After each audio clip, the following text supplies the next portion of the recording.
Hey folks, welcome back to Canada's Boxing Channel. Hope everybody's having a good day. It's still nice and light outside, even though time's marching on. That's the thing here. Once spring has sprung, we move very, very quickly into really, really nice weather, actually. And it was a very nice day today.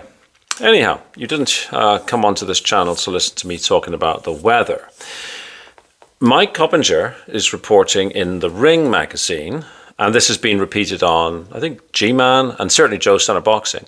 So I think it's fairly solid that it's being finalized that Fabio Wardley is going to have a fight on June the 7th at Portman Road, which is the home stadium for IPSWICH Town Football Club, against Big Baby Miller, or Big Pharma Miller, as some people call him, the PED King, as others call him.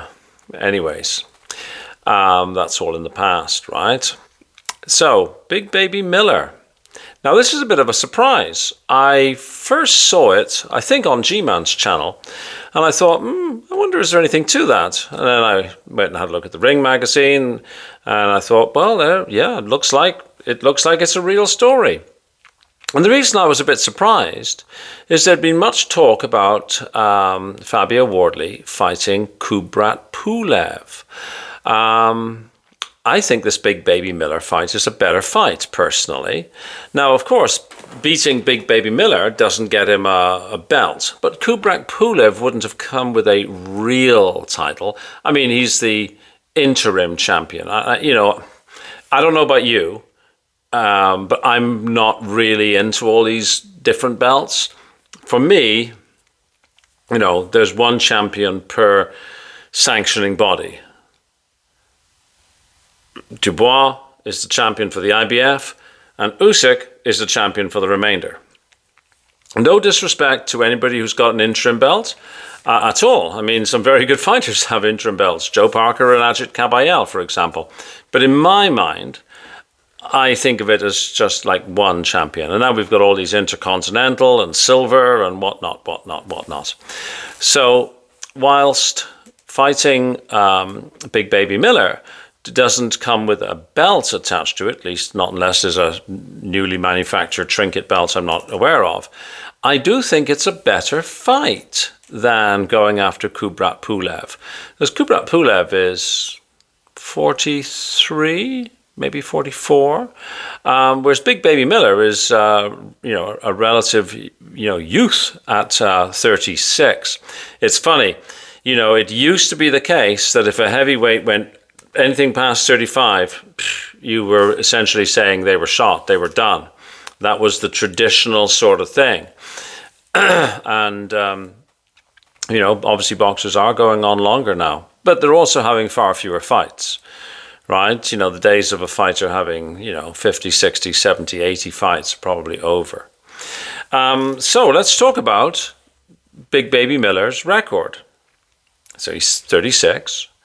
And he has 26, 27, 28, 29 fights. So you see what I mean? Fighters simply not fighting as much as they used to be, right? Think of Harry Greb, 45 fights in 1919 alone, eh? Anyways, his record is 26, 1, and 2. And his only loss was to Daniel Dubois, which, considering where Dubois went, this is a loss that's holding up very well. At the time, it was, you've lost to Daniel Dubois, whatever. Too bad, so sad. But then Dubois went on to beat Filip Ergovic, and then, of course, he went on to absolutely flatten Anthony Joshua. So, losing to Daniel Dubois now, it doesn't look so bad, right? He's 6'4", and here's his weights. The last time he came out against Andy Ruiz, which was a draw, but most people think he won, he weighed a svelte 305 pounds. Prior to that, against Daniel, he weighed 333 pounds. Prior to that, 333. Prior to that, 328. So he is a big man. A lot of his bigness is now fatness, and that's possibly due to the fact that he isn't so chemically assisted as he was in the past, where, you know, a lot of that muscle has turned into relaxed muscle, as I like to say.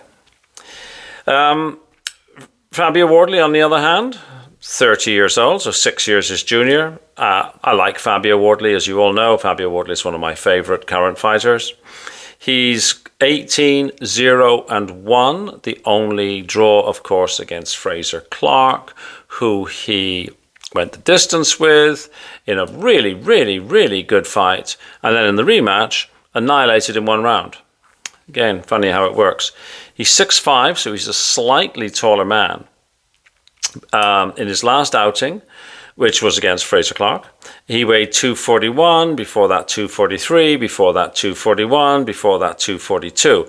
So we can say he's around that 241 to 243 mark pretty consistently, which, based on Ruiz's last outing and Fabio's last outing, what's that, 64 pounds weight difference. 5 stone, something like that, 4 stone.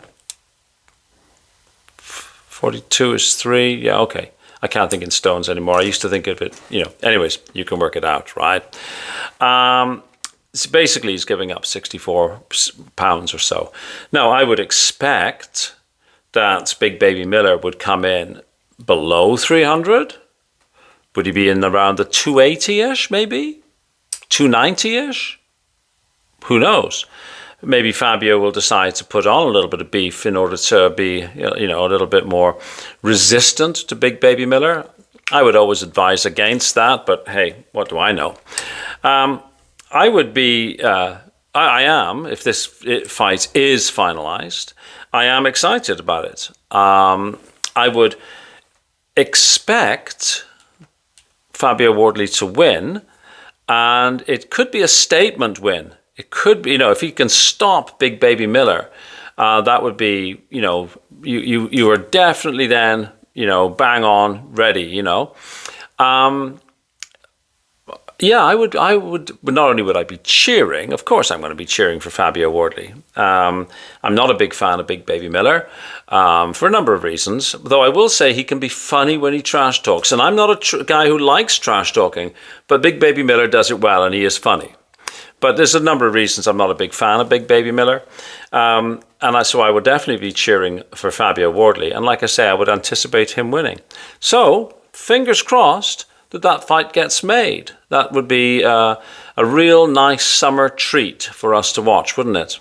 Anyway, stay tuned. Please like, please share, please subscribe. And yeah, have a fabulous day wherever you are. Cheers. Bye-bye now.